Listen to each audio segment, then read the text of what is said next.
বিধায়ক বাবার প্রাসাদের পর ছেলের হাতে অস্ত্র। তৃণমূল বিধায়ক দিলীপ মণ্ডলের ছেলেকে গ্রেফতার। বিষ্ণুপুরের তৃণমূল বিধায়কের ছেলে অর্ঘ্য মণ্ডল ধৃত।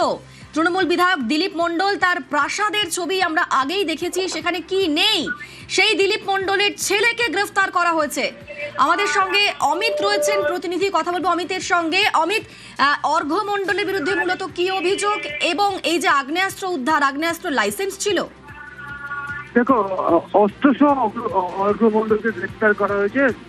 বিষ্ণুপুরের বিধায়ক দিলীপ মণ্ডলের ছেলে, যে দিলীপ মণ্ডল নিজে পলাতক রয়েছে, সাম্প্রদায়িক সম্প্রীতি বিঘ্নিত হতে পারে, উস্কানিমূলক প্ররোচনা, এই ধরনের বক্তব্য রেখেছিলেন দিলীপ মণ্ডল এবং তার ছেলে সেখানে উস্কানিমূলক প্ররোচনা দিচ্ছিলেন, এমনটাই অভিযোগ ছিল। দিলীপ মণ্ডল পলাতক হলেও অর্ঘ্য মণ্ডল সহ 5 জন যাদেরকে ফেজারগঞ্জ থেকে গ্রেফতার করা হয়েছে, রাজ্য এসটিএফ এবং ডায়মন্ড হারবার পুলিশ ডিস্ট্রিক্টের তরফে অভিযান চালানো হয়। অভিযান চালিয়ে আজকে রবিবার গভীর রাতে তাদেরকে গ্রেফতার করা হয়েছে এবং অর্ঘ্যর কাছ থেকে আগ্নেয়াস্ত্র বাজেয়াপ্ত করা হয়েছে। তবে সেই আগ্নেয়াস্ত্রের লাইসেন্স আছে কি নেই সেটা এখনো কিন্তু সমস্ত কিছু খতিয়ে দেখা হচ্ছে। তবে আগ্নেয়াস্ত্র সহ অর্ঘ্যকে গ্রেফতার করা হয়েছে এবং হাসান গাজী নামে আরো একজন, যিনি দিলীপ মণ্ডল অত্যন্ত ঘনিষ্ঠ, তাকেও গ্রেফতার করা হয়েছে অর্ঘ্যর সাথে।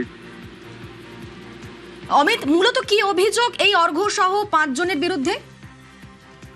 উস্কানিমূলক এবং প্ররোচনামূলক বক্তব্য রাখা এবং অতীতে এদের বিরুদ্ধে এলাকায় দাদাগিরি করার অভিযোগ ছিল, বিভিন্ন জন হুমকি দেওয়ার অভিযোগ, পুরনো অভিযোগগুলো ছিল বিষ্ণুপুর থানাতে ছিল। তবে নির্বাচনী ফল ঘোষণার পর এলাকায় উস্কানিমূলক এবং প্ররোচনামূলক হুমকি দেওয়ার অভিযোগ উঠেছিল দিলীপ মণ্ডলের বিরুদ্ধে এবং ভিডিও ভাইরাল হয়েছিল। সেই ভাইরাল ভিডিওর পরেই দিলীপ মণ্ডলের বিরুদ্ধে মামলা হয়।